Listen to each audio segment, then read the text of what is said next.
Before we get into episode 6 of Jobber's Court, I just want to say thank you very much to everybody who has liked, commented, followed us on Twitter at Jobber's Court and at Facebook /Jobber's Court. And I just want to say we really appreciate everything, and we look forward to hearing more from you. If you have any suggestions for us for the show, fact check us, suggest it, put it out there for us, and we will find a way to get it in there. I also wanted to note that we do understand that there are some technical difficulties at the beginning of this podcast with some of the individual mics and things like that. We're trying to get that worked. We're not exactly sure what happened. But enjoy episode 6.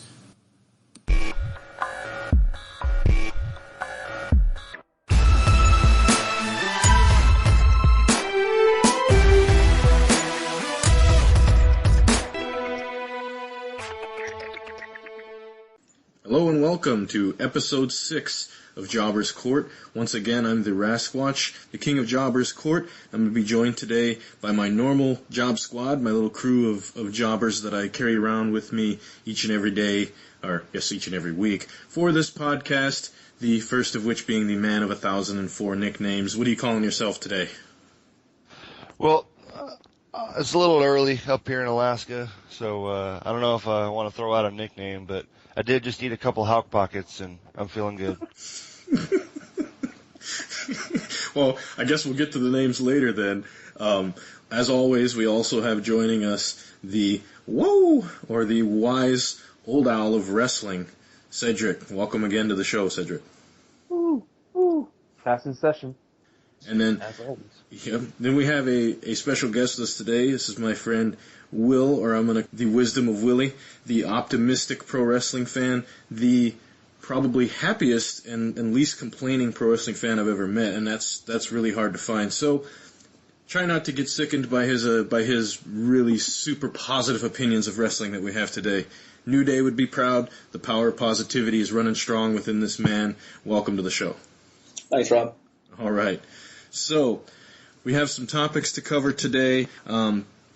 We try not to cover breaking news necessarily on the show just because we sort of do that on the webpage, but we are going to talk about our thoughts on Daniel Bryan's retirement, maybe the first time that we've seen him, or just some thoughts and opinions on his career in general. Leading into that, we're going to cover the effects of smaller wrestlers in today's wrestling product and how the smaller wrestler has really completely transformed the sport or the entertainment that is pro wrestling. And then last but not least, for our tag team fantasy booking, our fantasy matchup this week, we're going to be covering reDRagon versus the Thrillseekers. So it should be a great time. Looking forward to it, and let's go ahead and jump right into it.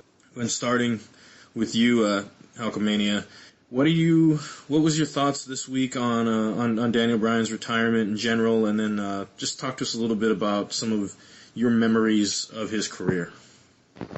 Well, I will say that it definitely caught me off guard. I'm going to take a page from the optimistic Will's viewpoint, and I was really hoping to see a comeback.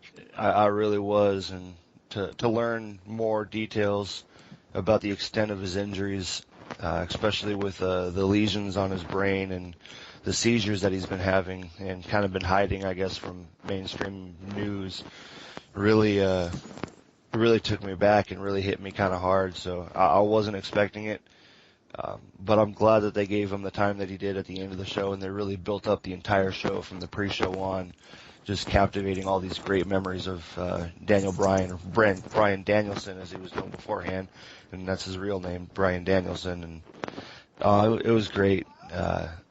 I liked the whole message behind his retirement speech of gratitude, just being so thankful and grateful for everything that he's been able to do. As a fan of wrestling, when he first popped up in WWE with NXT, I really didn't like him. I just thought his size, one, was a factor, because I grew up loving all these big guys, Triple H, Batista, The Rock, just these larger-than-life guys, and here comes this real short dude with not a lot of charisma. I will say he was very, very good in the ring. He's always been excellent in the ring. But this was back before I really covered or watched anything outside of outside of WWE or WCW or ECW. Both of those had already been gone by the time he came out. So I really didn't see any of his ROH stuff until much later. And the more I watched him, the more I really started to enjoy what he did. 'Cause yeah, he was a smaller guy, but that was never really a factor in any of his matches. He could go up against the Big Show. He could go up against Kane, some of these huge guys, and it was never a factor in his matches. He was always on a level playing field, and he just really, really grew on me. The fact that he could turn just about anything and reverse it into a submission reminds me a lot of Bret Hart and Chris Benoit, as far as his style, just very tenacious, and I loved it. Looking back at some of his matches pre-WWE, and I gotta say probably one of my favorite matches, just as far as in-ring style, was one of his matches with Finn Balor, or Prince Devitt as he was known before. It was just some high school gym that they were wrestling in, and they completely just tore the house down for a good 30 minutes. Just everything he can do in the ring is just so spectacular. Like, you forget how small of a guy he really is. And my favorite all-time moment, not just match, but all-time moment, was his build-up to WrestleMania. They really sold him as the ultimate underdog, and it worked perfectly. Whether some people think, oh, he was buried, and it was the fans that did it. Like, no, I think WWE recognized that, and that's why they ran with it. It was just such a perfect conclusion to that story at WrestleMania 30. Like, to me, that was probably one of the best build-ups and the best story finishes, I think, in WWE from my time watching. It was just a perfect thing, in my opinion. Okay, so great thoughts there. Obviously, I think the WrestleMania thing will probably be talked about, a lot in regards to Daniel Bryan, because it, was his super big storyline. Owl, what are you hooting? What do you have for us as far as your Daniel Bryan thoughts on his retirement, and then also maybe some moments that really stuck with you? I think the one thing that Hawk Standing just said that kind of puts certain things into perspective, and obviously no one knows what the future holds, but it's amazing how long that build-up took to finally get to the moment where he finally gets crowned as the World Heavyweight Champion. And yet, look how short of a time we really had to enjoy him in WWE. So that's a completely off-topic thought, but just something that I want to throw out there. Sometimes these build-ups are great, but when they take so long, you really never know how long somebody has in wrestling. It's such a high-risk sport, high-risk career, if you want to call it that. Specifically on Daniel Bryan, my first time seeing him wrestle was as the American Dragon Bryan Danielson. And that's the one thing that I kind of have learned to appreciate and pretty much love about the indie wrestling rosters. They went away, especially this modern indie wrestling companies. They've gone away from the big build wrestler. You still see the big wrestlers, but you can appreciate the smaller wrestling. That's something we'll talk about later on. I just love the way he combined the old school wrestling, move for move, chain wrestling. You can almost see some of that William Regal behind him, and definitely some of the submission moves, jiu-jitsu moves, his martial arts background. You could also see it in his moves. Everything was almost like Danny Adams says. Everything was hard hitting. It was almost like, if this is the only move you're going to see of me tonight, it's going to be the best move. And that's pretty much his matches. The way I saw him in Ring of Honor, PWG, and some of the other places that he wrestled. And once he came to WWE, the one thing that kind of did upset me at times is just like how Stanley says, I'm pretty sure that many of the more casual fans, more loyal to WWE fans, didn't know much about him. So they probably didn't see much from him. And having seen him before, I was kind of like, man, they got to show more of this guy, the total package that he is. And you kind of saw bits and pieces of it throughout his tenure in WWE. My first match with him was a PWG match titled The Musical, him versus Samoa Joe. And the first thing that made me fall in love with his fighting was right before the neck and elbow tie up. He stops Samoa Joe and tells him, "This is called the musical, right?" He's like, "Yeah." He's like, "Why don't we do a musical?" And they just start doing this, almost like old-time musical moves and singing and snapping their fingers, and the fans just erupted. They just started just clapping and chanting their names and everything. I was like, these guys are special. And it carried over to the WWE, the Yes movement. Who would have ever thought outside of Stone Cold's build-up when he became the Rattlesnake? I think it's one of the biggest build-ups that we've seen on someone, or biggest acceptance from the fans. And in WWE, just like you guys said, the biggest moment will be when he finally got crowned, and seeing him. At the time, I didn't know what it was called, but seeing him do a Bombardier on John Cena and just knocking him out and getting the 3 count to become champ, that's one of the biggest moments. And just wishing him well, wishing him from this point on, whatever he decides to do, just wishing him well. And hopefully he'll be able to get the medical help that he needs as a retired wrestler. But he might be retired, but for us fans, he will always be that wrestler, whether Bryan Danielson or Daniel Bryan, he's still a great wrestler. And I think that's true of all wrestlers, like regardless, even if you were a fan. Like, I remember one of the episodes, we talked about Coco Beware.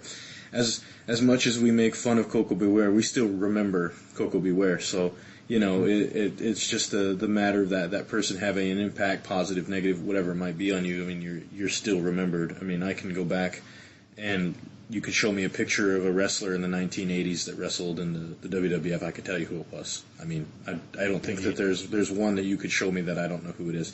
And that's just because they just all stuck with me back then, and all the ones I memorized when I was a kid. All right, so Mr. Positivity, the pop man, the power of positivity flowing through you. What do you have to say about Daniel Bryan? I know you got into his career a little bit late, but what did you feel about his retirement, and then also sort of a couple of moments that you really appreciated about him? Well, for his retirement, when he came back after he had to relinquish the titles, what was that, a year or so ago now? Mm-hmm. Every time he wrestled, I was always nervous because you knew it was a neck injury, you knew it was like neck and head. So every time he did a suicide dive, I was always nervous. So I'm kind of glad that he's stepping away from wrestling, because once you have a neck injury, you never really recover from it. So as a fan, kind of like, I'm really glad I'm never going to have to see him get too severely hurt. I guess he is having some real bad, like I said, seizures with these concussions. So, and that's rough stuff. So I'm glad it won't get any worse for him. I know it's. Well, and so you definitely don't want a Chris Benoit, situation going on, but you didn't find out about. He obviously tried to hide the seizures and all the things that he was going through, and it's crazy to even think about that. I was going to talk about that on my turn. But what about a few of your favorite moments or matches or anything that you had with Daniel Bryan? Some of my favorite moments probably would have been with, I don't know, you guys hit all the big ones, but I really like Team Hell No. That was some. Mm-hmm. Every time that there was a Team Hell No segment on Raw or SmackDown for a little while there, it was great. It was funny. So that was. As good as his wrestling was, he also showed that he was the total package as a pro wrestler. He can do all the mic work too, which I know might not be everyone's number one concern, but as someone who likes watching Raw every week, I like to see those type of moments. Sure, and I think we did cover that too, that, a lot of the problems that independent wrestlers do have is mic work, and a lot of them don't get a real good opportunity to work on that in the indies, and it's not a skill that comes naturally to most people. For me, my first experiences with Daniel Bryan, Bryan Danielson, there's a video game that was called Fire Pro Wrestling. I think it came out in like 2009 or 2010, something like that, on PlayStation 2. And it's got all these Japanese wrestlers, as it was originally made in Japan, and there's a few like old school American wrestlers that they have statted out and stuff on the game as well. But what got me was there was this one obviously like American dude that was sitting on the New Japan roster when I would play the game, and I was like, the American Dragon, who the hell is this guy?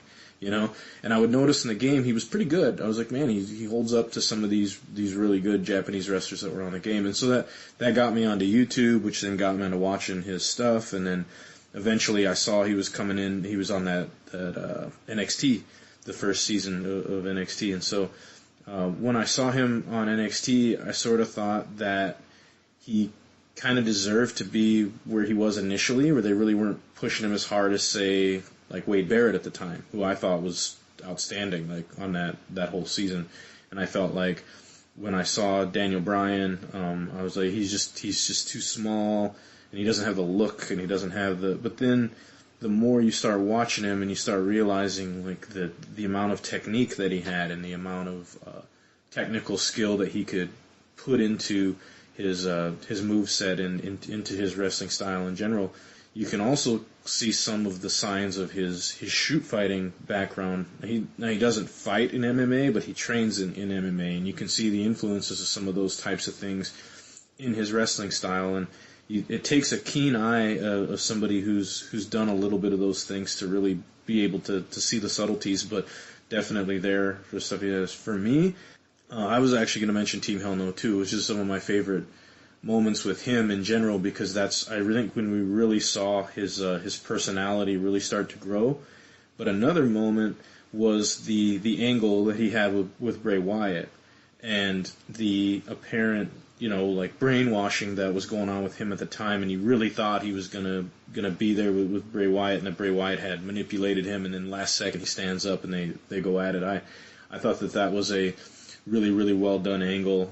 Match-wise, though, you can pair him up with almost anybody, but I think his Money in the Bank ladder match was one of the better matches that he had in the company. It's just too bad, that he had suffered so much early in his life, and then all the concussions he's had throughout his career, that it brings an end to it. Although 16 solid years, there's definitely nothing wrong with that. Any other thoughts for you guys? It's just amazing the love that he had for wrestling and for the fans, that he was even hiding how severe his injuries were, you know what I mean? Sure. It talks volumes of him, you've seen some of the guys that have wrestled in the past, that as big as they became while they were wrestling or active, once they retire or they step away, some of the comments that they make about wrestling, well, I did it for the money, or I really wasn't so much into it, or whatever. In his case, you can truly see the sadness that it brings to him to have to step away from what he loves. You can see how grateful he was, the moments that he had. And it just, for me, it speaks volumes of who he was in the ring as well as outside the ring. And I'm just glad that for us hardcore fans that saw him in the indie wrestling community or his time as an indie wrestler, I'm glad that we were able to share, or that he was able to share, what he brought to the table. And I have read many folks post, he is a legend. And as time continues to pass by and we continue to share the things that he did, I don't see how the memory of Daniel Bryan as a WWE wrestler, or the American Dragon, Daniel Bryanson, or Bryan Danielson, will ever just disappear. Yeah, I think he's definitely he's one that's going to be remembered. Did he have a Hall of Fame career in the WWE?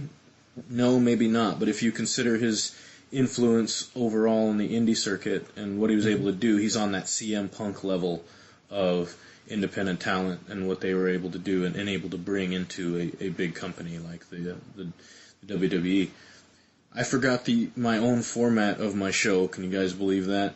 So what we didn't do is we did not allow Will time to properly introduce himself. Now, one thing we usually do on the show is when we have a new guest, we usually have them talk about their very first wrestling moment, that moment that they watched wrestling and were hooked, and what it was about it that they enjoyed, and then also if there's a specific angle or match or anything like that that really got you hooked onto wrestling. So I want to give you time to explain to everyone listening what it was that drew you to pro wrestling, and then also if there was a specific angle or moment that really got you into it.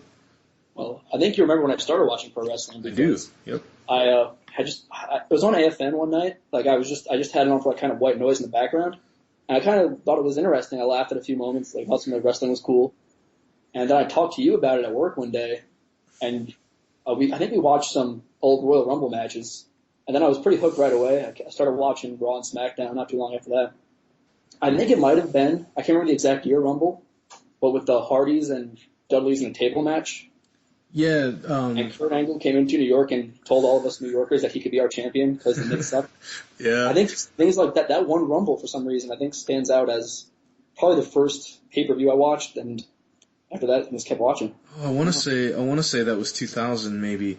That for you out there who don't know, AFN is the Armed Forces Network. And so when you're overseas, they have different, and you're in the military, they have different shows that come on the network over there, and one of them is wrestling that comes on the network. You obviously don't get it live. You usually get it like the day after or hours after or whatever it might be. But actually, now that they have sports too, it's on live. The pay-per-views are. Oh, really? Wow. Some of them are. Cool. Yeah, you think so? You'd say it was probably the Dudleys and the Hardys that really got you sucked into wrestling. And I remember I watched a lot, so it's hard for me to pick one exact match. But those type of matches, we saw the TLC matches too. Yep. And that era of wrestling got me. I was gonna say I think the funny part is when you'd first talk to me about wrestling. So we're talking this was 2011 when you really first started being a wrestling fan, and the first thing I told you was like, fine, if you're gonna like wrestling, then we're gonna go back to the beginning. And that's why I remember that one of the first things we watched was the 1988 Royal Rumble, and we went and we watched every Rumble up to that point in 2011. The whole time we were there. One match I remember strongly that me and you watched, I don't know how many times, was the Mick Foley Edge street fight. Yeah. And I'll bet we watched that match like 5 or 6 times at least together. And that was another one that if people were wondering about pro wrestling, that was usually like one of the matches that we showed them because we felt it was interesting and people would like it. So cool. All right. So now that we got the formalities out of the way and I skipped the complete format, anybody else got anything about Daniel Bryan that they want to discuss? Well, one thing you hit on was whether or not he'd be Hall of Fame worthy from his WWE stint. And I think that is probably maybe a hard sell, at least in the short term. Just because, again, like it was later in his career, really the last 2-3 years when he really got on fire. But really when you compare that to some of the big stars of the Attitude Era, they only had maybe about a 4 or 5 year run of huge popularity. So I think maybe somewhere down the road. But really I think his biggest influence, and really you can kind of pair this with CM Punk, was just the breakout from the indies. Those two really were the first guys that kind of opened the floodgates, and now you got all these amazing talents that have been working for 10, 15 years, finally making it to the big time where, maybe 5-6 years ago, you would have never heard these guys' names, if you weren't a casual fan, or if you were just a casual WWE fan. Yeah, I think you obviously we talked about a good point there talking about CM Punk and Daniel Bryan sort of paving the way for the indie star, and I think paving the way for what's going on in NXT right now with the independent talent that are getting picked up there and training in at the Performance Center. It very, very much reminds me of a lot of the stuff that I was able to watch of the territory days and a lot of stuff I watch on YouTube and how, different guys would go to different places. I mean, it was basically all the different areas were independent wrestling. You didn't have one big centralized product, and that's why WrestleMania, things like Starrcade, WrestleMania, things like that completely changed wrestling forever because they brought in a bunch of different territories and had their best wrestlers going at it, and it was something at the time the fans had never seen. Now, since we only really have 1 or 2, big wrestling promotions in the United States, and there's several in Japan, but it's a heck of a lot harder to, I think, to be an independent. I think it's easier to be an independent wrestler and get into the wrestling business, but it's harder to be big now in the wrestling business as opposed to back then. Each guy was so popular in his territory. He may not have been known anywhere else, but in that territory, I mean, they were the best. And whenever they would go face another wrestler from a different territory, like you had to watch because, like if Ric Flair was going to wrestle Kerry Von Erich, 2 completely different promotions, but man, you were hyped to watch it because the 2 of the hottest stars on the planet at that time A steel cage match with Michael Hayes as a special referee. Yeah, absolutely. All of those are great matches. Or even watching like a young Lex Luger and stuff coming in, in these different territories. But yeah, that's sort of what I think is starting to go on again. I think we're seeing these independent promotions are getting much better on their levels of talent, but then there's sort of this glass ceiling for most of them that stops them from getting any further. But all right. Anything else? Well, it's almost like this is almost like it's growing into its own topic. I like the fact that you guys mentioned how back in the day you had the territories and there were a superstar from one territory would fight in another organization that was completely outside of their region or territory. Mm-hmm. We might never see this in WWE. Maybe not. I don't know. But that's what makes some of these we call them small companies because obviously we're comparing them to WWE, which is almost like what the UFC has become in the MMA world. This is the company, the one that everybody wants to fight in. But we're not trying to take away from the other companies like the Ring of Honor, New Japan Pro Wrestling, or many of the other companies that we know. But that's something I like from those companies, that you can see a New Japan Pro Wrestling versus Ring of Honor pay-per-view, and it makes for incredible matches. You know what I mean? Yeah. It would have been nice at the time when WCW and WWF were the two powerhouses to have seen something like that happen. But we understand that once money and business involved, there's so many more other things that would have had to been balanced across the table. So that never really happened. But it's kind of neat that some of the wrestlers are coming in now from the independent wrestling companies are being recognized in WWE. Maybe not all of the companies, but at least they'll mention one or two companies. Hey, he was champion here, or he has so many years in this area. So I agree with that. And in the Hall of Fame, I remember I spoke to Hawk Standing when he and I mentioned it, off quote unquote off the air. But he made a few good points, and just seeing him on the last episode of Raw where he gave his farewell speech, it kind of grew on me. I'm like, you know what? Maybe this is not a Hulk Hogan, a Bret Hart, a Stone Cold, a Rock's type of career, but just the impact that he had while he was in WWE, combined with everything else that he did. I'm sold. Hopefully he'll be in. I know we have a lot of good names that we think should have already been in before others who are in, but hopefully at some point soon. Maybe not next year, but hopefully at some point soon we'll get to hear him as the next inductee, because I don't see too many true fans or even casual fans arguing that. Will, what do you think? Daniel Bryan, Hall of Famer or no? I mean, probably the one thing I think of right away is that they induct 5 or 6 people a year. Sure.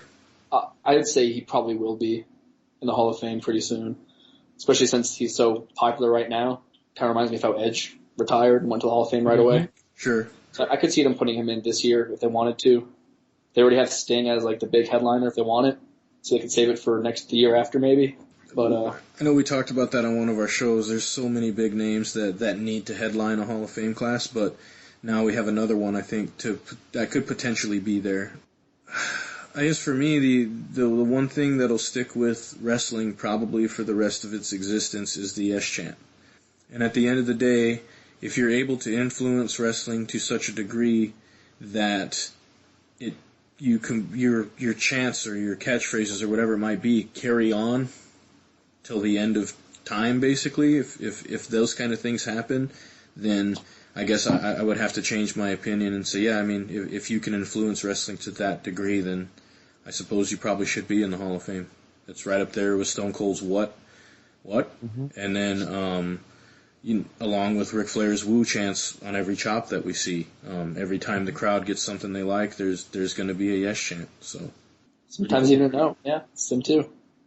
All right. So, talking about a small guy in Daniel Bryan, this is going to lead us into our next topic of conversation, which is the effect of smaller wrestlers and what they've had on the wrestling business, particularly over the last probably 10 to 15 years, because even looking at the early 2000s, it was still really a transitioning back into a big man's sport or entertainment, if you will. There was a time in the 90s where Bret Hart and Shawn Michaels were taking everything over, and people look at them as small. Both those guys were 230-ish. So it's not like they were small wrestlers, they were smaller wrestlers. But it seemed like right in that time when we had transitioned to the Ruthless Aggression era, right around 2004, that all seemed to change. We had Eddie Guerrero, Rey Mysterio, a lot of these cruiserweight, these smaller guys that were getting pushed up into the mainstream. Chris Jericho, who's about 230 also, so he's not super small either, but he is now. But all those guys that were getting pushed up to, to a high level. Why do you think that happened? And then also, why do you guys think or do you guys think it's better or worse for what we're seeing in the business now? Will, why don't you go ahead and start us out? The one hard thing is sometimes it's tough to see like the smaller wrestlers wrestle the bigger wrestlers. Like if you saw Daniel Bryan, for example, versus Brock Lesnar, that's going to be a real tough sell on it being a real match. That Lesnar doesn't just destroy the little guy. But I liked all the cruiserweights you just mentioned: Eddie Guerrero, Chris Jericho, Rey Mysterio, all of them. I think WCW had something back in the day with the cruiserweights that they just never really pushed properly. They had it kind of open a show and then would forget about it. You also had the X Division in TNA, which sort of was trying to kind of revolutionize small guys as well. Guys like Amazing Red, he couldn't have been more than 140 pounds. Small guys like Spike Dudley, those type of things. But do you like the way wrestling's going, Will, with a lot of these smaller guys? Like, look at Seth Rollins. I think he's 215. So there's other guys that are smaller now that seem to be more inclined to carry a company as opposed to big guys. Because even Roman Reigns is a big guy, but he's 270. He's not, 325 pounds, and like the average guy was 280, back in the day. Why we like them? It's probably the athleticism that they bring that the big guys can't do. Like the Big Show can't do half the stuff that a smaller wrestler can do just because his body can't take flying off the top rope. So you look at like guys like the Hardys, they were one of the first, not one of the first, but the most popular small tag teams, because they were going up against say the Dudleys, who had I weighed them by 50 pounds each. Sure. So, but they were able to do things that the big guys can't do. I think that's why people were drawn to them. Yeah, and it's almost a throwback to, you had the Rockers who were small also when they were wrestling in the late 80s, early 90s. Rock and Roll Express weren't big guys. But if you look at the talent that those tag teams wrestled in, the guys they were wrestling generally weren't huge guys. Although recently I did see a match with the Rockers versus the Natural Disasters that was actually a pretty good match. And if you remember, Earthquake and Typhoon were gigantic guys, but they still managed to have a good match with them. Okay, Cedric, what are your thoughts on this? Well, you asked a few questions, and I'm trying to remember each one how in the order you asked it.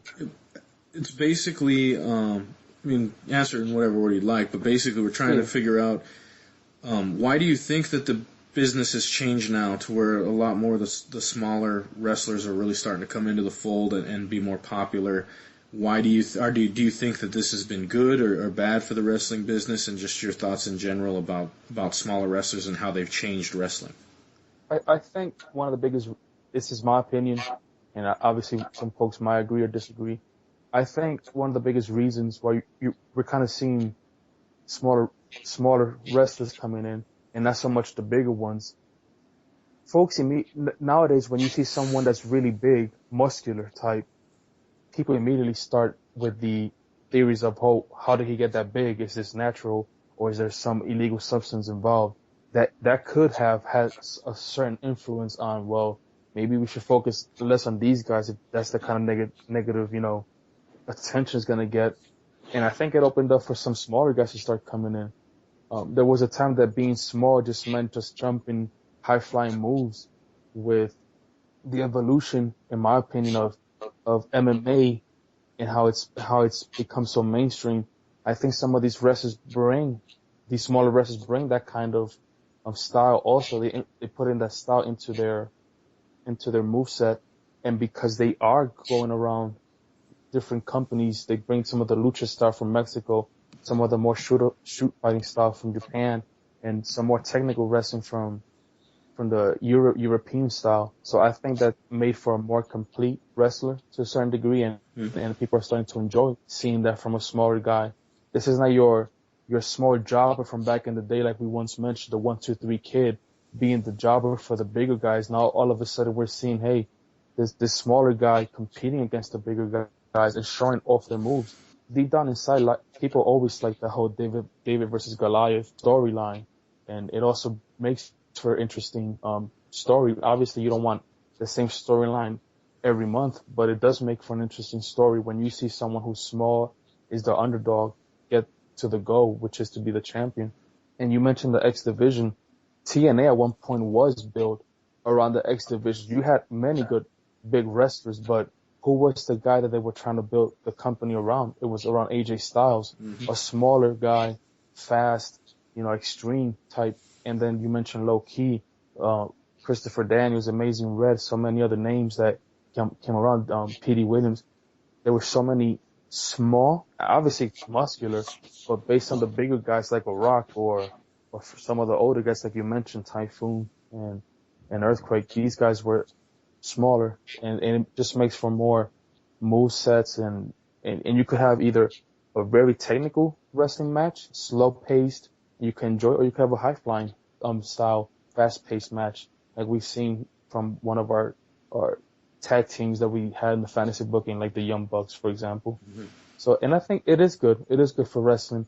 It's good for the fans too, because you get to see different styles. You don't just see the big versus big style. You get to see different styles. So they bring an additional element to the wrestling as a whole, to the storylines, and I think it's been good for wrestling. Yeah, I think it's telling, because you talk about 1-2-3 Kid and how he was enhancement talent and that back in his day, and I think he was billed at 220, 225 pounds. So again, not a crazy small guy, but based on the time, he was definitely smaller.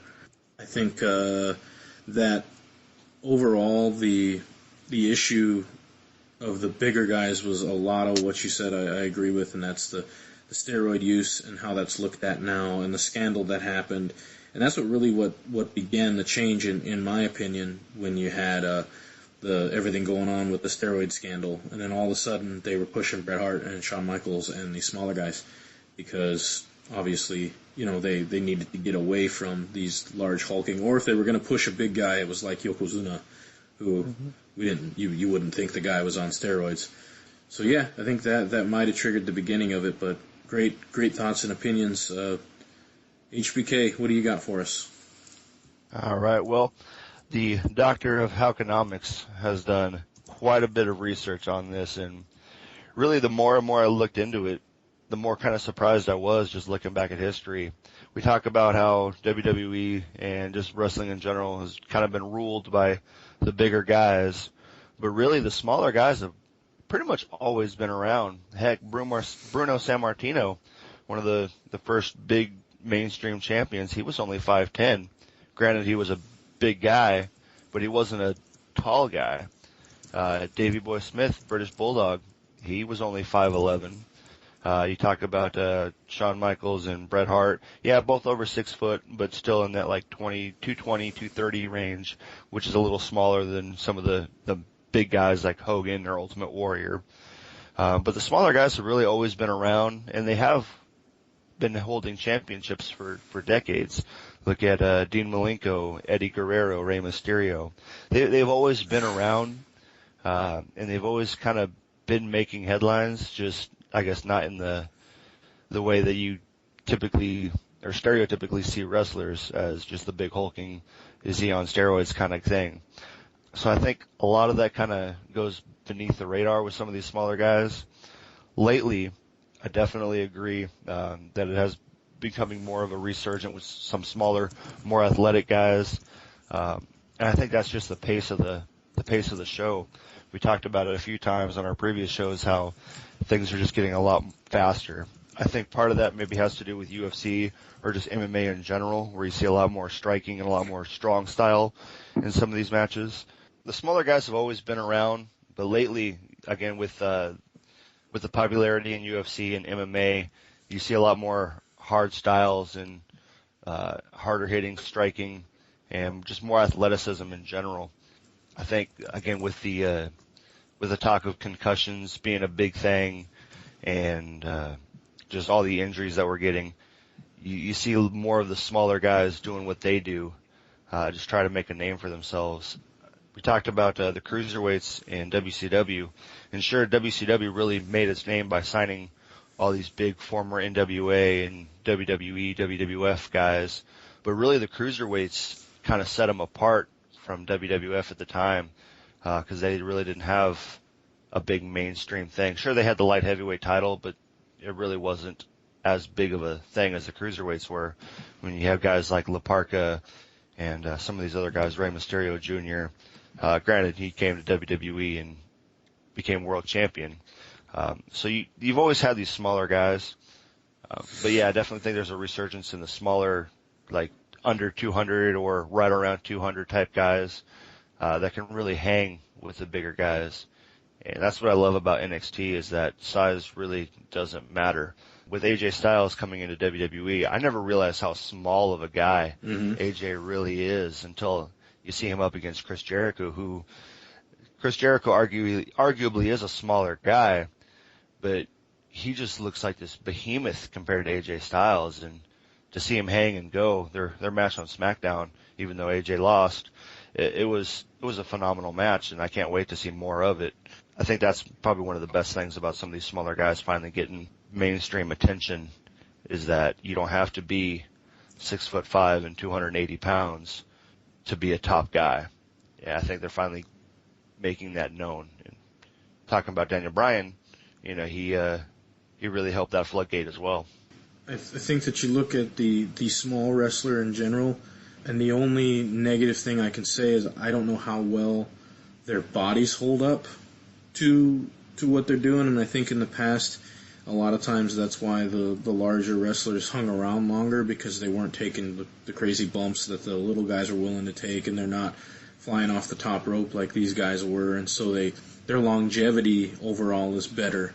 But to me, I think that this is, if you like technical wrestling, I think that this movement of smaller wrestlers has been great for wrestling. In fact, bell to bell, I think we may see the best wrestling right now than we've seen it in any period of time throughout the wrestling business, whether it's from the independent standpoint or whether it's in WWE or even TNA. Bell to bell is one of the better wrestling companies that you're going to see. Obviously, Japan has the best wrestling on the planet, and then ROH being kind of a shoot-off of that. I think that small guys have sort of shown, though, that you have less of a problem with them athletically, so they can do all these athletic things. They can keep the attention of an audience that is now a spot-oriented fan base, and that when they watch wrestling, there are a lot more people are watching it for the spots now.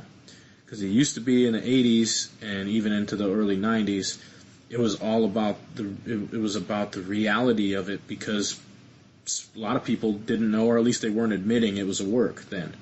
And because of that, the realism aspect is what sucked people in originally, along with the storylines. Now, though, since we know it's entertainment, now they want to be entertained, so they want to see the spots, and they want to be entertained in that way.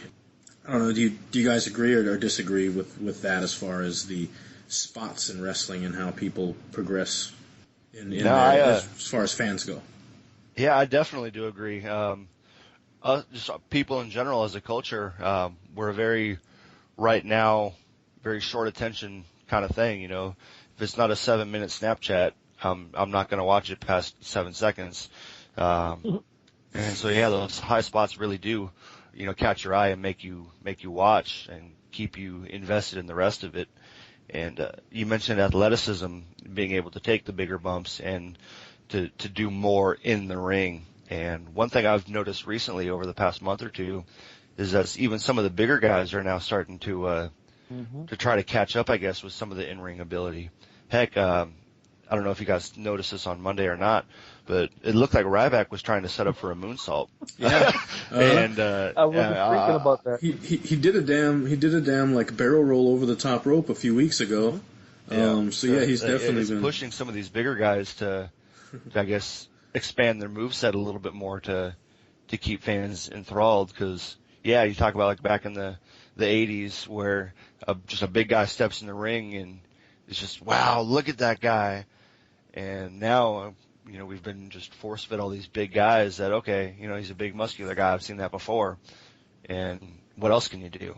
And I think these smaller, more athletic guys are really pushing the envelope of what can we see in the ring. For me, I think the big man is becoming a niche now. Mm-hmm. It's becoming a niche in wrestling as opposed to the focus of it and then, who they're going to push. I think now companies need a big guy like, ROH needs Moose and, these bigger guys to really get that brutality of wrestling and bring it forward. They need the big, powerful, brutal guys in order to push it.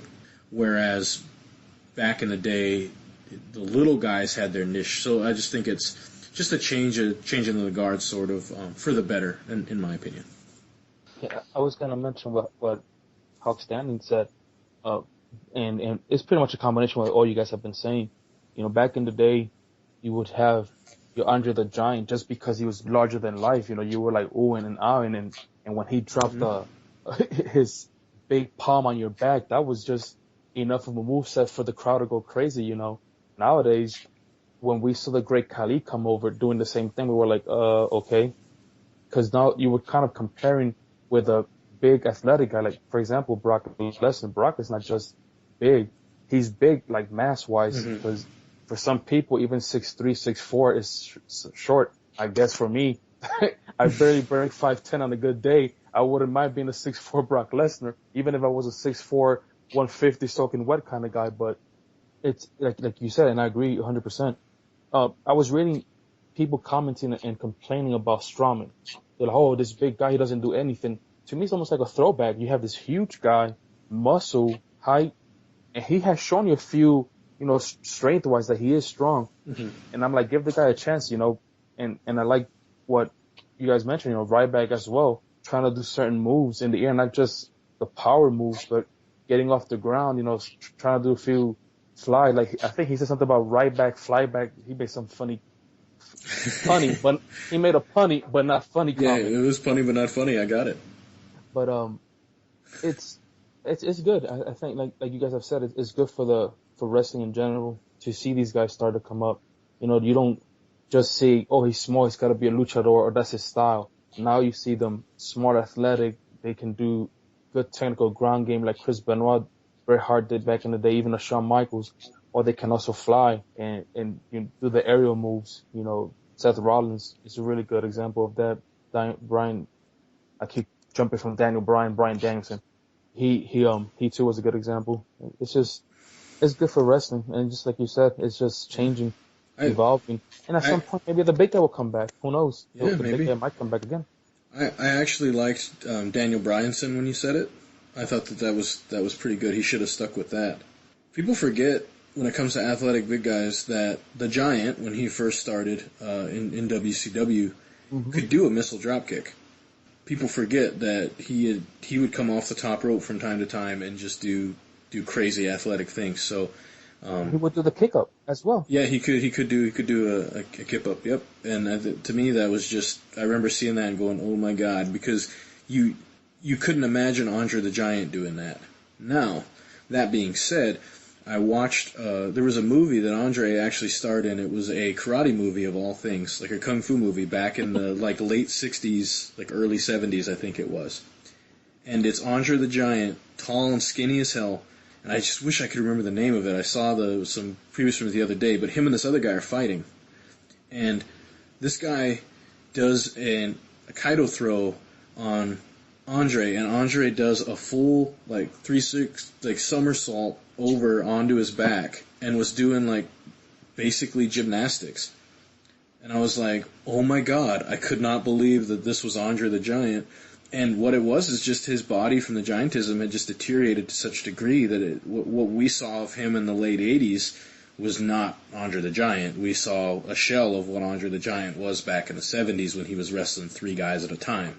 So sometimes I wish I could see more of Andre when he was a young man, and it would make sense to why he was such a legend and undefeated for such and such an amount of years, you know.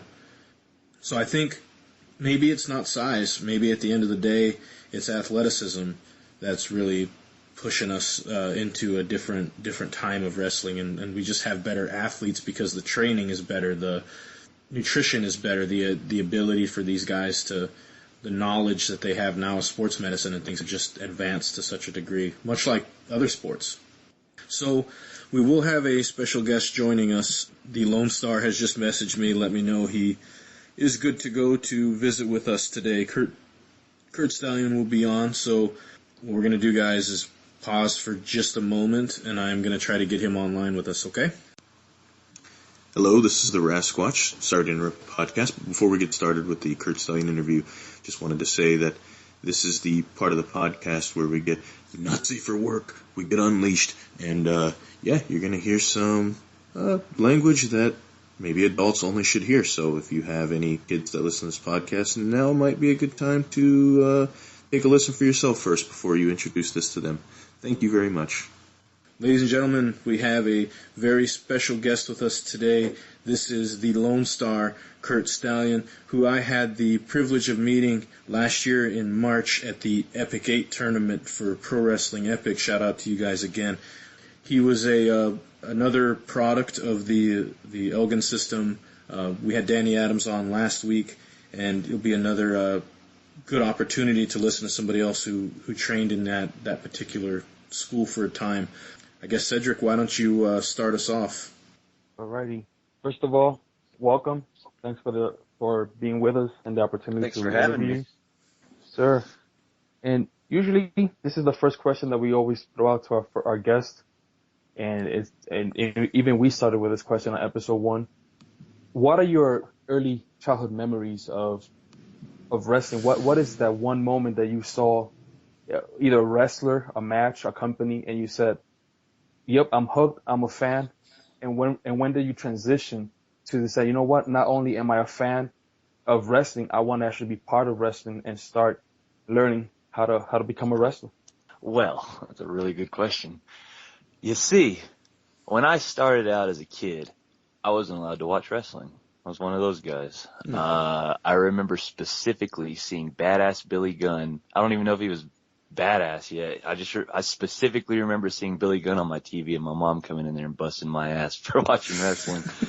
So I didn't watch wrestling for a few more years after that. And then I remember seeing the next wrestlers that I saw were Sting and Booker T, and it was on WCW. And still I wasn't allowed to watch, and I got caught again and I got my ass busted twice in a row. The first 2 times I ever saw wrestling, my mom beat my ass for it. So about 5th grade, 6th grade came along, and I remember it was around when Scott Steiner was challenging Triple H all the time, off and on, for the heavyweight title belt, and Evolution was starting to get formed. And I remember there was a guy. I used to go to my buddy Cristobal's house. He's a wrestler now. His name's Silverback Salcedo. Check him out. We broke into the business together. We started together. He's the one that got me into wrestling. He used to go, like, it didn't matter where he was or what he was doing on a Monday night. He would bail. He would leave. If we're in the middle of dinner, he would jump up if he realized it was 7 or 8 o'clock and just haul ass to his house. And finally, I was like, what's the big deal? So I went with him one time, and the first time I sat down and watched a full Raw, I was done. Like, that was it. From that moment, I didn't give a shit about anything else for the rest of my life. I realized when I saw them walk through that curtain and the music popped, the people popped, they had their own video, lighting, everything, my little ADHD ass was just like, I need that attention. I desperately need that. And so ever since then, I was on this mission to gain all that recognition and attention from people, all the while becoming a student of the game, which transitioned me into, you know what, I don't want just the attention and recognition. I want to be the best professional wrestler in the goddamn world. If you're in this business and you don't want to be that, what the fuck are you doing here? Sure. I mean, I think that's everyone's goal at the end of the day, that you want to be the best. I know you're a smaller guy, obviously. Oh, yeah. So today's kind of topics have sort of revolved around smaller guys in wrestling. Do you think that it's difficult for you as a smaller guy to be successful, or do you think the stigma of being a smaller wrestler doesn't really exist as much in the indies? It's honestly, in the indies, there's no way that something like that could really hinder anybody these days. If we were talking 20, 30 years ago, yeah, I wouldn't stand a chance. I'd be out there getting my ass kicked by big guys that think I shouldn't be in the business, you know what I mean? But, like, for instance, last night I wrestled in El Paso. Right before the match, dude I was working jumped out of the ring, grabbed a mic, and started running me down for being skinny and blah, blah, blah. So I was like, okay, I'm going to strong style this motherfucker. And when he got back in the ring, I started whipping his ass. But, I mean, safely, you know, I wasn't in there just punching him in the mouth and shit. But, that's always been my go-to as a smaller guy. Like, last time I did ROH, for example, I wrestled guys named Keith Lee and Shane Taylor in a tag match. And Christopher Daniels told me, you have charisma out the ass, and you make the people you are working with look like gold. You just need to get a little bigger. And I was like, God damn it. Like, cause, you know, I was living in St. Louis for the past year. And when I moved to St. Louis from Texas, I uprooted my entire life. Like, I just dropped everything. I had a really good job. I had a chick I was dating for 7 years. The girlfriend didn't want me to go. I said, I'm going. And the job didn't want me to go. I said, fuck the money, I'm going. And then I moved to St. Louis, and I couldn't really afford food for the longest time. So I was just making enough for rent and town to town and ramen noodles and tuna. And that's why it's hard for me to grow. That was the one thing. I'm sorry. That's the one thing I noticed when I was watching your matches online. I was like, here's a guy, classic.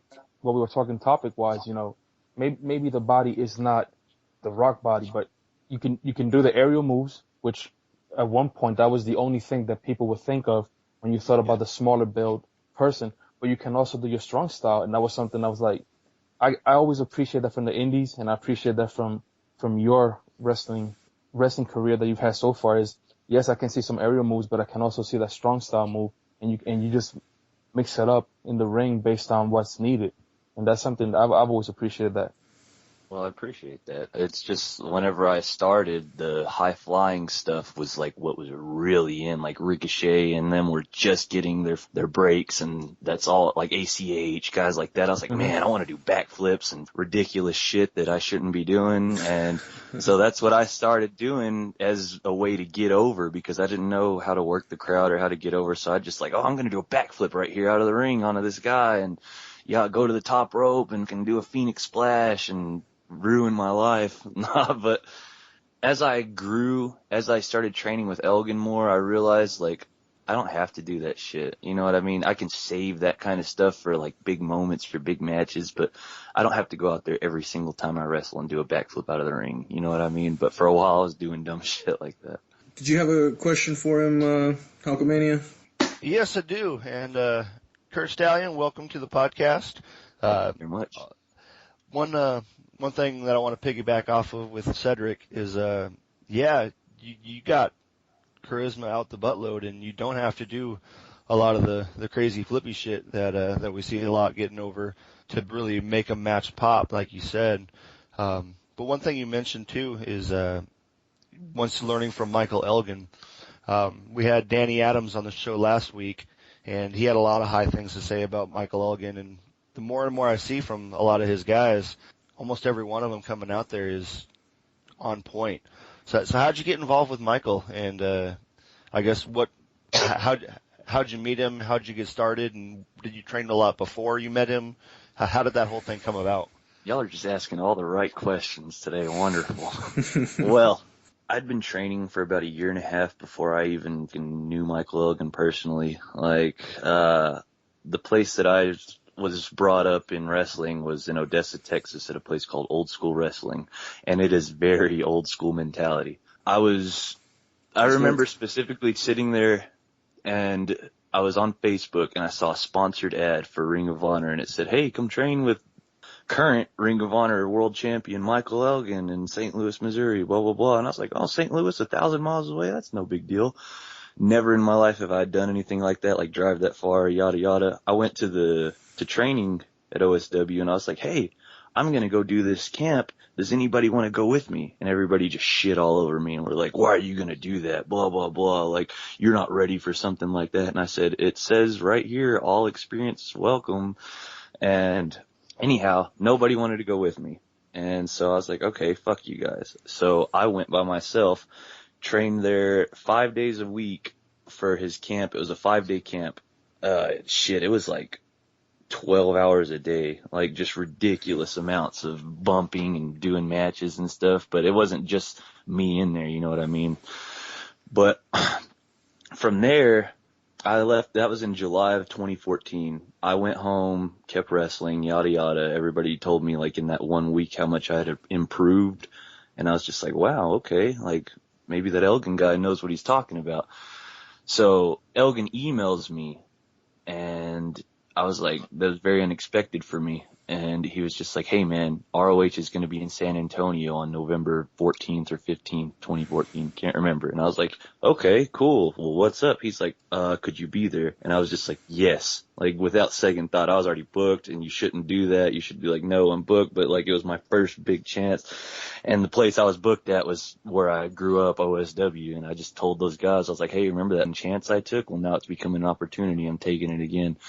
So I went to San Antonio, did the ROH gig, got the shit beat out of me by War Machine, and it was over from there. I was like, I want to do this forever. I want to keep getting my ass kicked by guys that are bigger than me. And I talked to Elgin. He's like, so what are you going to do? I was like, I'm probably going to move to Austin, man, and start like wrestling over there and, you know, doing the Texas circuit. And he's just like, that's stupid. Why don't you move to St. Louis and train with me some more? And I was like, okay. So a month later, I moved to St. Louis, and I was there ever since.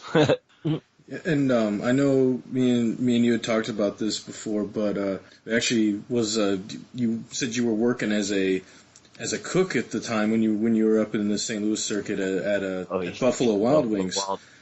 And just a shout out to Buffalo Wild Wings. I love your product too. So if you want to sponsor us, look us up. But,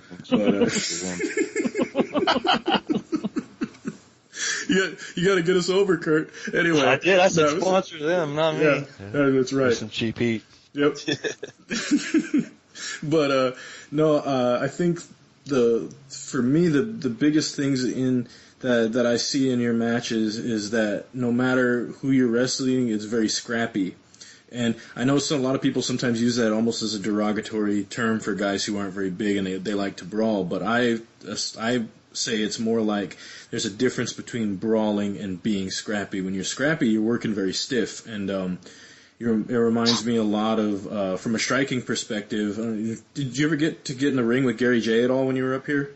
See, no, and he has been somebody that I've wanted to get in the ring with because I've heard nothing but like that dude will beat the shit out of you in there. I was like, okay, the test. I would say you guys' style were very similar to me when I watched them both, from how stiff that you both like to work in the ring.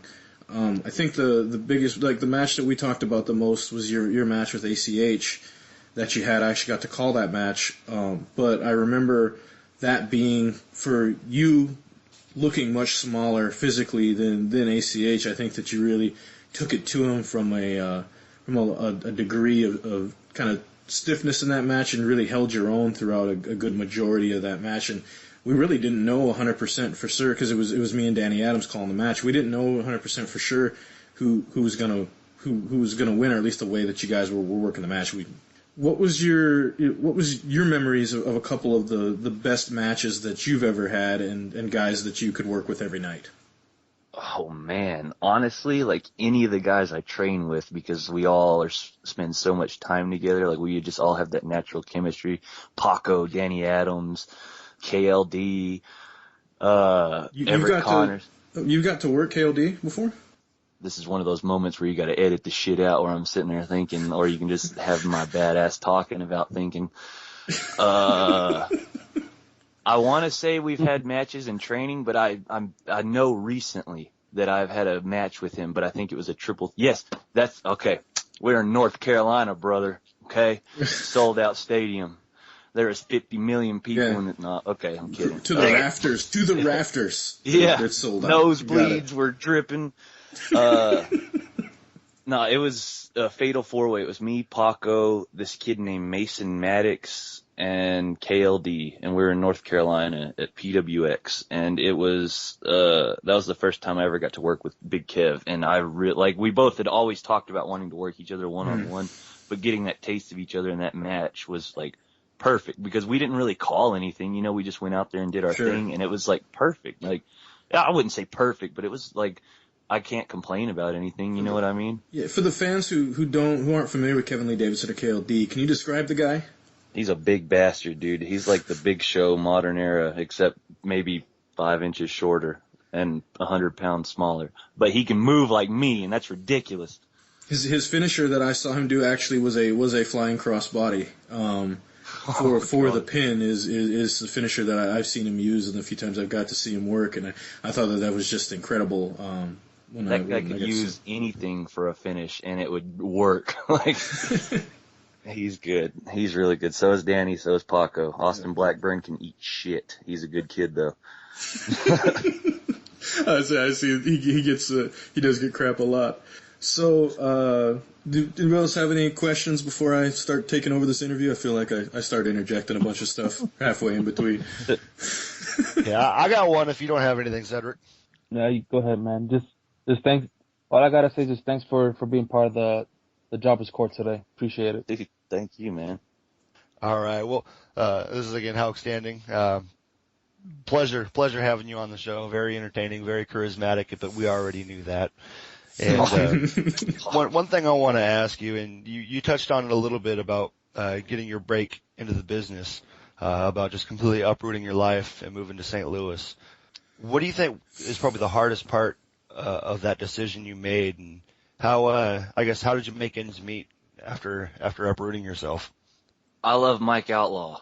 I had to throw that out there. But to answer your question, the hardest part of just uprooting my life and leaving everything and then making the transition to the move to be able to be stable and like just stay there and not back out and have to go home, I saved in the 1 month that I was here, I saved both my paychecks from my job, didn't spend a penny of them. I had about $1,500, I guess. And when I moved, Elgin gave me his old house that he used to live in for a month for like little less than a regular month's rent. And from there, I met 3 guys that were already from Texas and lived in St. Louis, and they took me into their house, and I went and started working at Buffalo Wild Wings to maintain the finances for the time being, as long as my mentality could handle that place. And yeah, I mean, I just really didn't spend a lot of money or anything like that on my move. I really couldn't, I had limited funds, but that was the main issue was finances and everything like that. I kind of just did it without second thinking. And then whenever I got there, I realized like, damn, like I don't have much to my name. Like I need to just chill out and not do anything ever. And that's pretty much what I did. That's passion right there. That's respectful. I dig it. Yeah, it reminds me so much when you read McFoley's book and he's talking about eating peanut butter and jelly sandwiches for years. Oh, I love peanut butter and jelly sandwiches. when he was talking about the drive he would have to make, from Long Island to Pittsburgh or whatever to train. And he was just talking. He said that he couldn't eat another peanut butter and jelly sandwich in his life now. Probably, but it's always one of those things to hear, like not necessarily the struggles, but the obstacles in which that you have, and that just shows that you have to have passion. So overall, well, first of all, I guess we'll get into some of your wrestling stuff. What is your finish, and where did you come up with it? What made you develop that as a style? Well, I do a pull-out pedigree from the second rope, and it's, like Randy Orton's DDT, except It's the pedigree.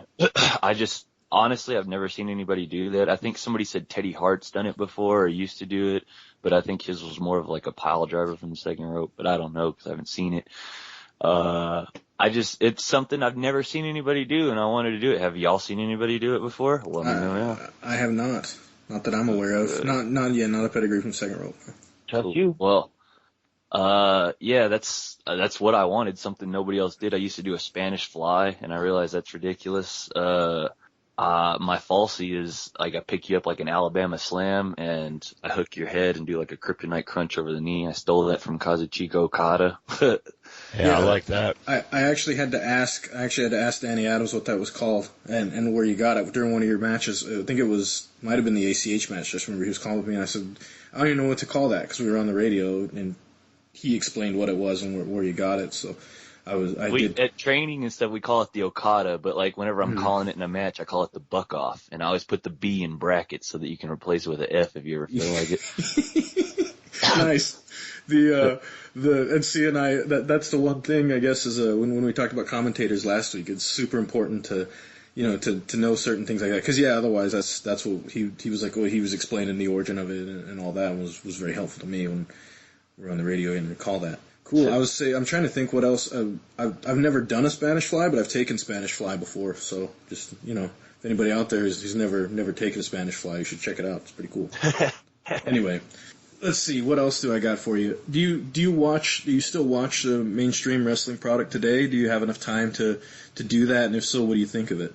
Yeah, for like the past year, I guess, since I was traveling every single weekend and like just more than I ever even dreamed, I guess. Like I didn't have time for TV or anything, and when I did watch TV, it was always on Daily Motion and like old Japanese matches or like Ring of Honor stuff. I guess I'd have to see something like on Facebook or like a video that really sparked my interest to make me want to go watch the mainstream product, as in WWE. It's just it's nothing against it or anything. It's just there's things I like better right now at this moment. The goals that I'm trying to get to are what I'm like paying more attention to right now. And whenever I reach those goals, I'll probably fall back into the mainstream and start just being like, oh, this is my next goal, because obviously it's going to be a goal at some point. But right now I'm trying to do a stepping ladder, of goals instead of just jumping. If I could jump, hell, let's do it. But I mean, I saw Daniel Bryan's retirement. That's the first time I've cried watching wrestling in a while. I can like specific moments that give me goosebumps, or any time somebody cashes in Money in the Bank successfully. Like, good God, that always like makes the hairs on my arms rise. But for the most part, I don't really pay too close attention to the mainstream stuff unless it's SummerSlam or WrestleMania season. And I watched Raw last week, and I'll probably watch it again tonight or tomorrow. What's today? Today's Saturday. Oh shit, I'll watch it on Monday. Time flies. Almost like I'll say it flies, but not as fast as a Spanish fly. Damn it, you beat me to it. Shit. Anyways, so I guess Will, from I guess not necessarily a casual wrestling fan, but from a more mainstream wrestling fan perspective, would you have any questions for someone who's working in independent wrestling like Mr. Stallion here? I can't really think of any questions, but it was great to hear you talk about what you're going through right now on your way up the ladder. Like it's great. I wish you good luck. Cool. Thank you, man. Yeah, I'm trying to think if there's anything else I really super want to cover. I think we got to talk primarily about the kind of beginnings of your career, what you're doing now. One thing we can do. My favorite wrestler is. Oh, okay. Well, I figure you get asked that a lot. So, but who is your favorite? Who's your favorite wrestler? Michael Elgin, duh. Yeah. See, I would have said myself, but I'm just that type of person. Yeah, I was waiting for a Curt Stallion quote. Speaking of, damn it, I should have done that. Yeah, see, damn it, you need to put us on your creative team.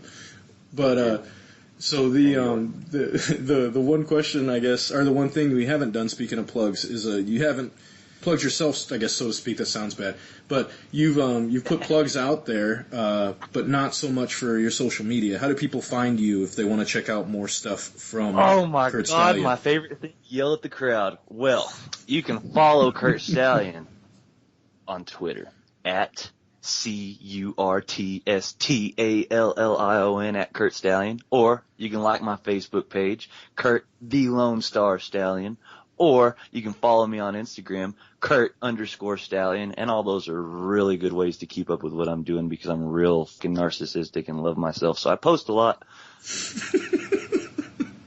That's great. I'm gonna start sending you pictures of my body, and then you can send me pictures of your body, and we'll compare. Because I think you'll enjoy what the Rasquatch will send you. You know, I'm about 270 worth of just unfit man beast. That's why I'm the Sounds Rasquatch. like a lot of sex appeal, brother. That's right. That's what I'm working on. I figure as long as you can work it, it really don't matter. Absolutely. That's the mindset everybody's got. That's right. But anyway, so concludes the formal interview part. We were just getting ready to get into the last portion of the show, which what we've been doing, Curt, is a tag team tournament trying to compare old versus new tag teams, and if they wrestled today, who we think would win. As our guest, Curt, could you talk to us about reDRagon, who they are, and what they are as a tag team? Absolutely. Bobby Fish and Kyle O'Reilly make up the team of reDRagon, and they were both fundamentally sound not only in wrestling but in mixed martial arts. Those two guys coming together are ridiculous. They are a force to be reckoned with, and anytime you see them compete, you can see the chemistry just like oozing out of each one of them into the other. It's ridiculous. They have a lethal set of combination tag team moves. They have charisma out the yin yang. Whoever thought to put those two together, like, in round of applause, honestly. Yeah. All right. Will, what are your thoughts of reDRagon? I've only seen a handful of their matches on ROH. I only started watching Ring of Honor a few months ago. But I really missing out, brother. I continue watching. Don't worry. But I can't think of anything else to add to that. Yeah, they're a fun tag team to watch. I'm sorry, yeah, that's all I got. All right, Cedric. Just like Curt said, you know, the one thing that I have to say that I'm not a big fan of the neck slash gesture, but there's something about when Bobby Fish puts his freaking mouth guard and does that. I'm like, it's on, brother. This is the moment. And that was the first time I ever saw this tag team. When I saw that, I'm like, man, as much as I hate that gesture, I'm like, this is gonna be good. And that's the one thing I like about both of them. It almost seems like you have two individuals that, as solo stars, they can just make it amazingly. I would put a championship on either one of them for a company, make that guy my star. But then when they get together in the ring, especially when they're doing the tag moves together, you're like, holy crap, you know, these guys can mesh, whether it's singles or as a tag team, they mesh. And as we mentioned earlier in the podcast when we were talking about the new evolution of the smaller wrestler, bringing more than just a lucha style, but also bringing the MMA style of it. That's what I like about these two guys. They might not look the big body type wrestler, but they're hard hitting with their submissions and their MMA moves. I would not want to get a roundhouse kick from either one of them. So when they do their interview, the little interview segment that they have on Ring of Honor, I think it's the fishbowl or something like that. I'm not really sure. It's funny how they're so calm and collected in their voice and whatnot. But once they're wrestling, I will never tell Bobby Fish about his mustache. That mustache is cool. I do not need to get a roundhouse kick from him. Yep. Nor would I tell O'Reilly, hey, you look small. Nope, because the only one looking small will be me on my flat back looking up saying, I'm sorry. So those are two really good wrestlers. He does have a fantastic mustache, and that mustache is over, just as over as the tag team, I think. Hawkster, what about you? What do you got? Oh, big fan of reDRagon. Inside the ring, just like y'all said, just amazing, fast, hard-hitting styles. Really, from the matches that I've seen, I really don't see a lot of differences in between them. They both utilize a very strong technical style where they can suplex the crap out of you, but also they're right there with the hard MMA style, the kicks and the punches. To compare them to two WWE guys, I think the best way that I see them is like a mix almost between a Daniel Bryan and a Chris Benoit, where they're just non-stop. You know, what is it called? They're one of their finishers, where one of them pulls them up into a brainbuster suplex, and the other one, Bobby Fish, will kick him in the back of the head. It's just crazy to see just these different styles mixing together. And the other one where somebody would put him up in and the other guy DDTs him with the double underhook and goes right back into a German suplex after that. It's just crazy stuff that a lot of people, I guess, don't really see unless they're in that ROH or that New Japan, just back to back punch you in the face and then body slam you kind of thing. And I love it. Outside of the ring, the fish tank, just oozing charisma. The guys are great talkers outside of the ring as well. I just love to watch them. Fantastic. New Japan champs, ROH champs. I'm pretty sure they've won tag teams other places in the world too, but they're awesome. I think that their in-ring work is very, very good. We talked earlier about Daniel Bryan's ability to sort of mix an MMA style with a wrestling style. Well, they do that in an even more legit level. What I like about this tag team is they bring a legitimacy to the wrestling ring, so those guys could beat you up for real. They show that in their moveset that they could beat you up for real any day of the week. So regardless of them being, and I don't think they're both super small. They're both smallish guys, but they're not super small. But I think I'm always drawn to technical wrestlers. So for me, obviously, I enjoy their ring work. I haven't got to see a lot of their stuff outside of the ring, honestly, and a lot of that's because I know them more from their wrestling in Japan, more so than the stuff that they did on ROH. So I watch more of that than I do Ring of Honor. But the thing I will say is that they're both dangerous submission guys. They're both dangerous technical wrestlers. And like we talked about on our tag team episode, it's just a never-ending cycle of the same wrestling style, and it just gets after you. It's just like a big tag team buzzsaw when they're in the ring because of their abilities to work together, to use that chemistry and to wear down opponents because of their speed and technical ability. So we were able to cover reDRagon, so I'm going to work in reverse order this time. We're going to start with the Incredible Hulk, and he's going to talk to us. First of all, explain who the Thrillseekers are, and then talk to us a little bit about some of the scouting you were able to do on them.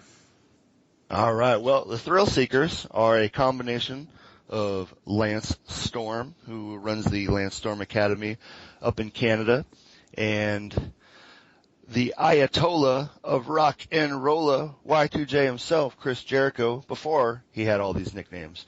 Real big in Smoky Mountain. I think they also had a stint in WWE as well, with the ECW one night stand thing, where they came back together as a tag team. I think it was just for that one match, but mostly they were known in Smoky Mountain wrestling as the Thrillseekers. And they were brought in kind of like a newer version of the Rock and Roll Express, where there were the smaller guys jumping off the ropes and just super high charisma, just rock and roll, always go. And for their time, it was very different, very new, kind of a boost of energy. What I really liked about them is that they were very different people, where you have Chris Jericho as the rock and roll, long hair, just freestyle and love and life kind of guy. And you have Lance Storm, who's the more quiet, laid back kind of guy. And bless his heart, I love me some Lance Storm. Very great in-ring technician, but the guy's got as much charisma as a peanut. It's just hard. Hey, what about Mr. Peanut? Because Mr. Peanut has some charisma, so you got to be careful. We can't just talk about all peanuts not having charisma. And I did say peanuts, not penis, just so you guys know. All right. Well, I've never seen Lance Storm with a monocle, so I wouldn't really call him Mr. Peanut. And the guy's great. I love him. He's one of my favorite technicians. But as soon as he grabs the microphone, I feel like he's that guy in high school that tries to be cool, he just isn't. So that's just my 2 cents on him. So he was me in high school. That sucks. Yeah, I'm sorry. That's a bad place to be. I'm sorry. Right. But yeah, in the ring, these guys were excellent. Jumping off the ropes, doing crossbodies, and just very fluid. You would never tell outside of the ring that these two guys would be such a great tag team and a good match together. But they were awesome, taking on the Heavenly Bodies. Well done. They were rock stars back in the Smoky Mountain days. Cedric? If I can be serious for a moment, that's my bad last impression. The one thing that when I was checking some of their videos online and on the network just to get ready for today, the first thing I thought about when I saw them was this. It reminded me of the Midnight Rockers because they had the look, they had the style. Compared to today's smaller guys, their physique was almost like too big dudes in a small package because they looked like strong guys. But I noticed that wasn't that much what they were trying to bring to the wrestling business as a tag team. It was more of the high flying move, the quick tags, the jumping up with the folks, the jumping off the third rope. But you could still see, even though it was a different era, the roundhouse kick. You know, they kind of were throwing some little bit of martial arts into it, which was fun to see how different it's evolved from back in the day to what it is today when comparing it to a tag team like reDRagon. But you know, what few matches I saw online, I liked what I saw, and it reminded me a lot from the Midnight Rockers, just fly tag teams, just a lot of aerial stuff, and it was fun to watch. You, just for the record, I believe you might have just said that Chris Jericho has a small package earlier, but Chris, if you're listening, and nothing about package from Mr. Peanut or nothing like that. I hope he gives you a chop. That would be fantastic. All right, so, Will, I know even if you're not as familiar with the tag team, I'm sure you're familiar with Lance Storm and Chris Jericho as individuals. Just try to think of this as Chris Jericho when he was 23, 24 years old and still very relatively new in the business, teaming up with a technician like Lance Storm. What would be your thoughts on a tag team like that? When I first saw their tag team, I was wondering if they met up in ECW at all, and it doesn't look like they did. No, it was primarily they had wrestled in Japan as the Thrillseekers and then brought it into Smoky Mountain. They did do one, I think it was on ECW's One Night Stand when they brought the tag team back for one night and did a match there, kind of for old time's sake. But other than that, they weren't a consistent tag team in the WWF at all. I think that would have been fun to watch. I mean, that era, Chris Jericho was kind of, I don't know how to say it. Just he was different for the time, I think. Sure. Yeah, and I say difference is a good way to put it. Yeah. Yeah, and Lance Storm, like you guys said, the technician, not as much charisma as say Y2J. So having him be the mouthpiece of the group is great for Lance Storm because you kind of forget how not great on the mic he is. So Lance Storm had that stone cold killer stare that he could put out there, and sometimes it was awkward with them as faces because you'd look at Lance Storm and he'd just have that just look on his face like he was going to kill you half the time when they were doing their interviews. But he's actually a really funny guy, but for some reason it just didn't translate onto TV or into his character, kind of like Dean Malenko. Yeah, very much so. I think my favorite moment when they were in Smoky Mountain was Chris Jericho is talking his way into a match with this tag team known as Well Done, and they're just going at it. It's like, you know what, you're going to get your match. And Lance Storm steals the microphone. He's like, well, I really wish that you would have talked to me before making this match, because there's something I want to say, and I'm not going to say yes. I'm going to say hell yes. And it was just so bad, but it was funny at the same time.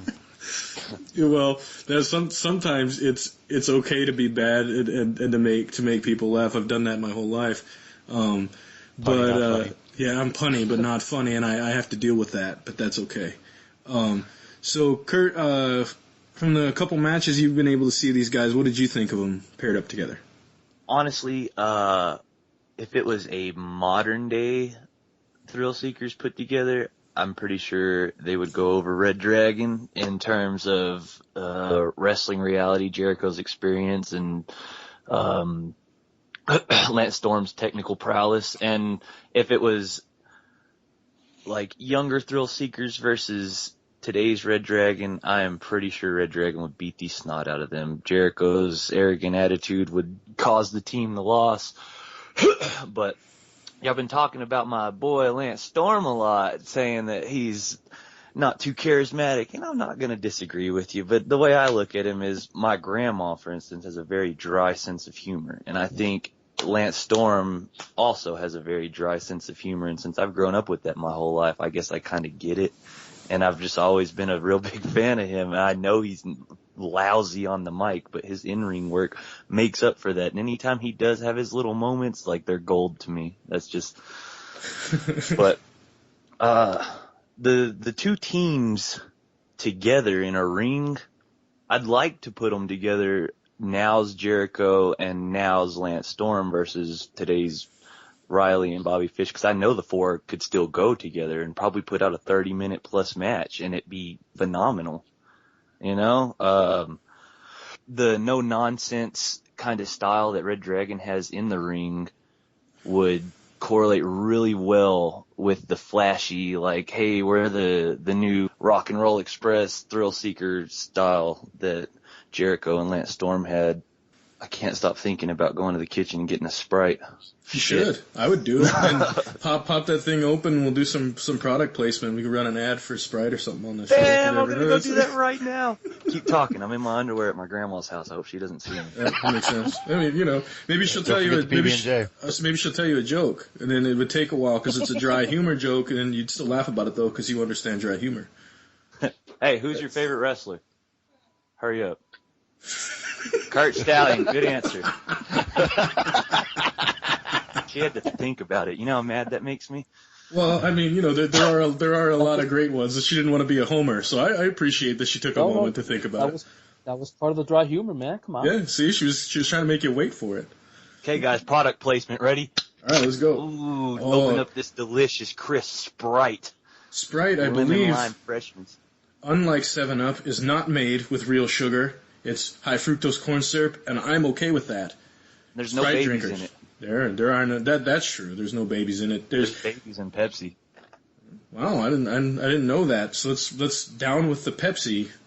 Well, they put stem cells with in the Sprite. Pepsi. Did you know that? No, I didn't know that.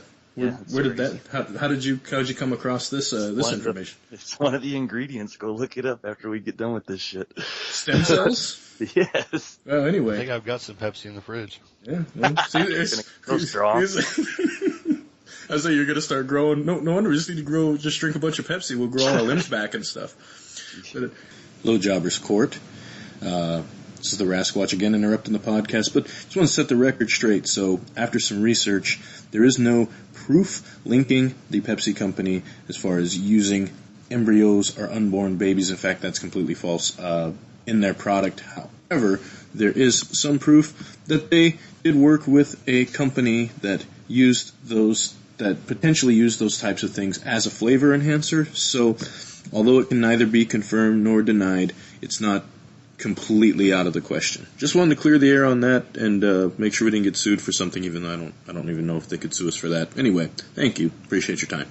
Anyway, all right. So, Will, based on so what you're saying, Curt, is that you think if the two faced off and we had 94 Thrillseekers versus reDRagon now, you think reDRagon would win? Oh yeah, hands down. Like I said, I know it would be a phenomenal match, but I think the way it would play out is Jericho's young, brash, cocky arrogance would get the best of him, and reDRagon would fuck him up. And then in this instance, we'd also be reDRagon would most likely be working heel in this match, and obviously Thrillseekers would be your faces, because I think reDRagon does work heel pretty well as well. So, Will, who do you think would win if you were going to pair these two tag teams? That's tough for me. I'm a pretty big Y2J fan, so I'd want to see them win. But more than that, I'd probably just want to see them get an hour to do that match. Wow, I think they do so much. Oh yeah. So much athleticism offered between those four guys. Such good ring ability. I'd almost care less about who actually won the match than to actually see just them get the full amount of time that they deserve. I like this guy. Yeah, I do too. I told you, the most positive wrestling fan in the world. But awesome. you do have to pick a winner only because the standings will could determine who moves on. I'm gonna pick Y2J and the Thrillseekers. All right, cool. But more the wrestling fan, I guess. But got it. Cedric, who do you got? I guess I agree with Curt. I think today's reDRagon versus yesterday's Thrillseekers. I could see the Thrillseekers doing a lot of, high flying move, trying to make it a fast pace, kind of, not trying to make it too technical, although, as we've all already mentioned, Lance Storm, nothing more technical when it comes to in-ring performance than Lance Storm. Just one of my top 5, honestly, when it comes to in-ring performance in the technical side. But I think today's reDRagon is just, they will probably slow down the pace. They can obviously go fast paced with them, but just working on their strong side, I think they will just pretty much slow down the pace, go more with some of the MMA type moves that we know them, a lot of submission, a lot of focusing on one part of the body, whether it be an arm, some back breakers, shoulder locks, whatnot. And then eventually they will just bring in their finishing move, which is that brain buster combination with a roundhouse kick to the back of the neck. And I could just see the reDRagon at the end of the finisher is called Chasing the Dragon. Mm-hmm. There you go, something. Yep, there you go. Even the wise old owl gets even wiser after this one. You tend to forget shit too. Who?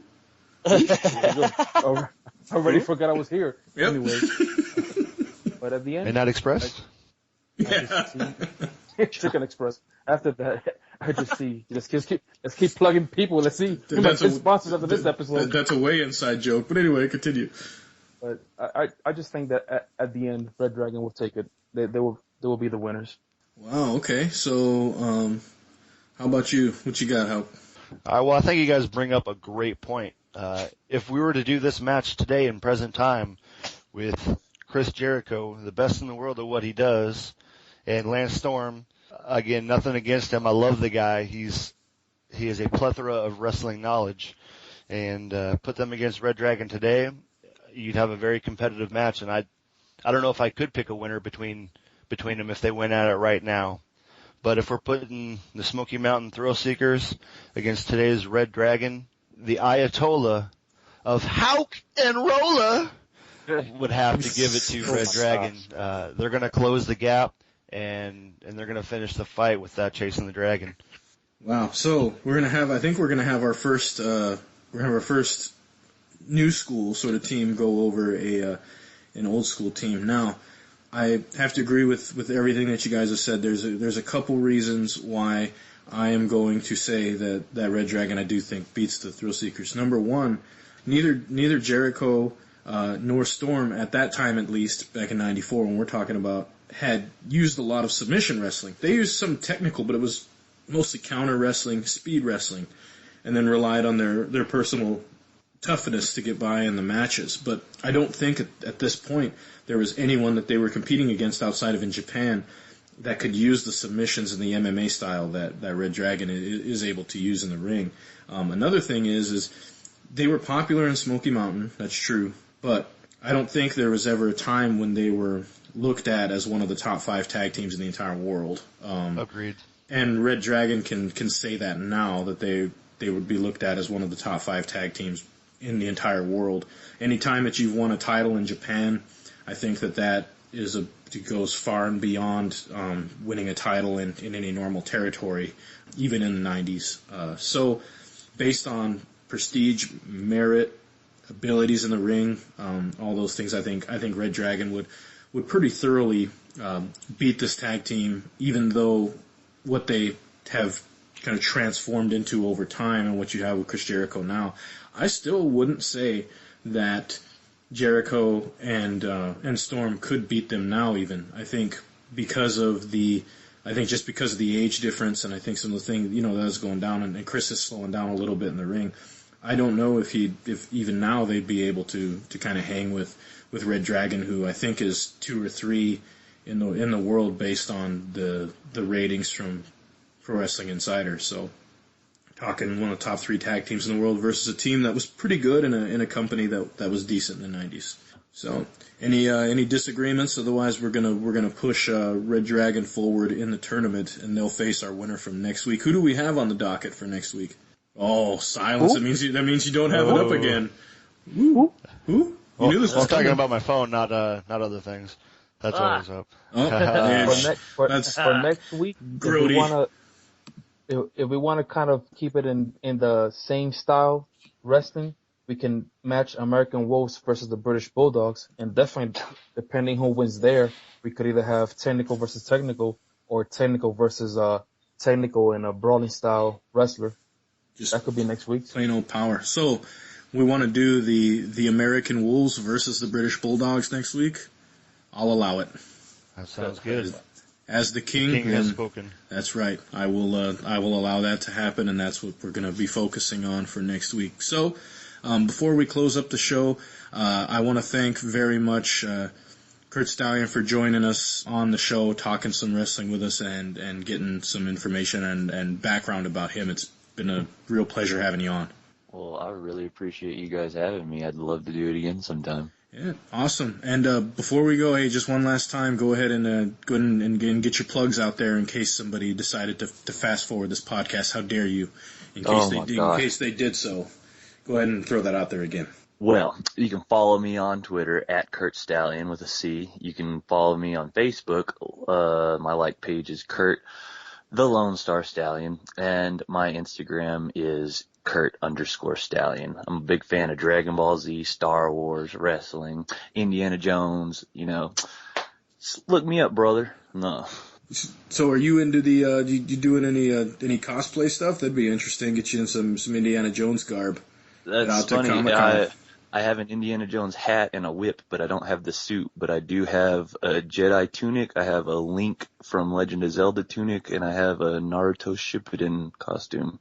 Those are all cosplay things that I have not done yet, but I have the costumes for whenever I decide to do them. Have you been to a Comic-Con?